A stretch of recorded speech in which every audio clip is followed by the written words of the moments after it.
حضرت صلی اللہ علیہ وآلہ وسلم پر وحی کا ابتدائی دور اچھے سچے پاکیزہ خوابوں سے شروع ہوا۔ آپ خواب میں جو کچھ دیکھتے وہ صبح کی روشنی کی طرح صحیح اور سچا ثابت ہوتا۔ پھر من جانب قدرت آپ تنہائی پسند ہو گئے اور آپ نے غار حرا میں خلوت نشینی اختیار فرمائی اور کئی دن اور رات وہاں مسلسل عبادت اور یاد الہی و ذکر میں مشغول رہنے لگے۔ جب تک گھر آنے کو دل نہ چاہتا توشہ ہمراہ لیے ہوئے وہاں رہتے۔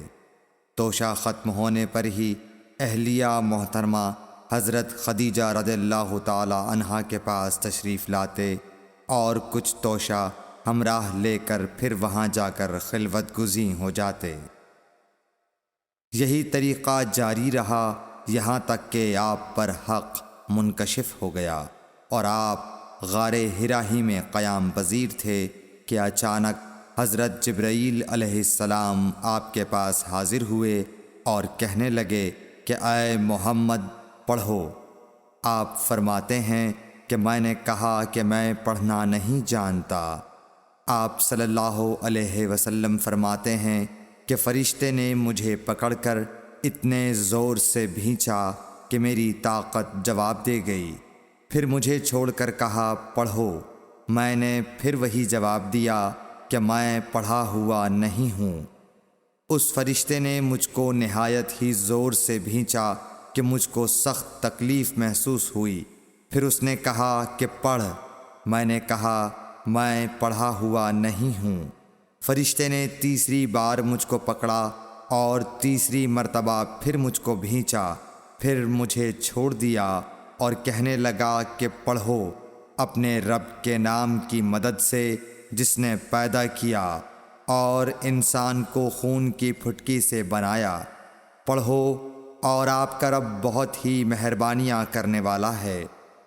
بس یہی آیتیں آپ حضرت جبرائیل علیہ السلام سے سن کر اس حال میں غار حرا سے واپس ہوئے کہ آپ کا دل اس انوکھے واقعے سے کانپ رہا تھا۔ آپ حضرت خدیجہ کے ہاں تشریف لائے اور فرمایا کہ مجھے کمبل اوڑھا دو، مجھے کمبل اوڑھا دو۔ لوگوں نے آپ کو کمبل اوڑھا دیا۔ جب آپ کا ڈر جاتا رہا تو آپ نے اپنی زوجہ محترمہ حضرت خدیجہ رضی اللہ تعالی عنہا کو تفصیل کے ساتھ یہ واقعہ سنایا اور فرمانے لگے کہ مجھ کو اب اپنی جان کا خوف ہو گیا ہے۔ آپ کی اہلیہ محترمہ حضرت خدیجہ رضی اللہ تعالی عنہا نے آپ کی ڈھارس بندھائی اور کہا کہ آپ کا خیال صحیح نہیں ہے۔ اللہ کی قسم آپ کو اللہ کبھی رسوا نہیں کرے گا۔ آپ تو اخلاق فاضلہ کے مالک ہیں۔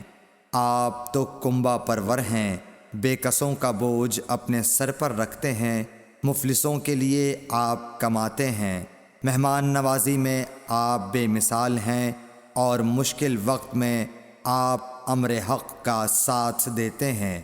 ایسے اوصاف حسنہ والا انسان یوں بے وقت ذلت و خواری کی موت نہیں پا سکتا۔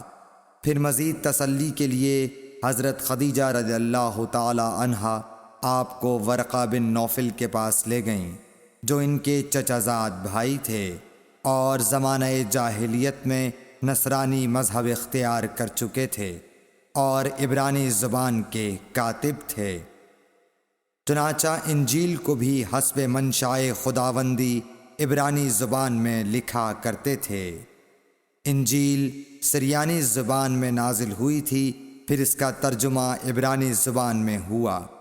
ورقہ اسی کو لکھتے تھے۔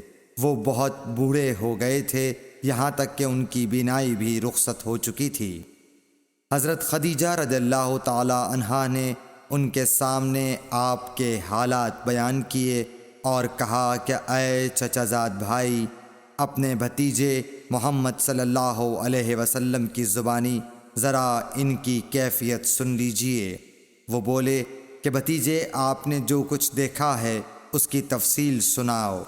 چنانچہ آپ صلی اللہ علیہ وآلہ وسلم نے از اول تا آخر پورا واقعہ سنایا، جسے سن کر ورقہ بے اختیار ہو کر بول اٹھے کہ یہ تو وہی ناموس معزز رازدان فرشتہ ہے جسے اللہ نے حضرت موسیٰ علیہ السلام پر وحی دے کر بھیجا تھا۔ کاش میں آپ کے اس عہد نبوت کے شروع ہونے پر جواں عمر ہوتا، کاش میں اس وقت تک زندہ رہتا جب کہ آپ کی قوم آپ کو اس شہر سے نکال دے گی۔ رسول کریم صلی اللہ علیہ وآلہ وسلم نے یہ سن کر تعجب سے پوچھا کہ کیا وہ لوگ مجھ کو نکال دیں گے، حالانکہ میں تو ان میں صادق و امین و مقبول ہوں؟ ورقہ بولا، ہاں یہ سب کچھ سچ ہے، مگر جو شخص بھی آپ کی طرح امر حق لے کر آیا لوگ اس کے دشمن ہی ہو گئے ہیں۔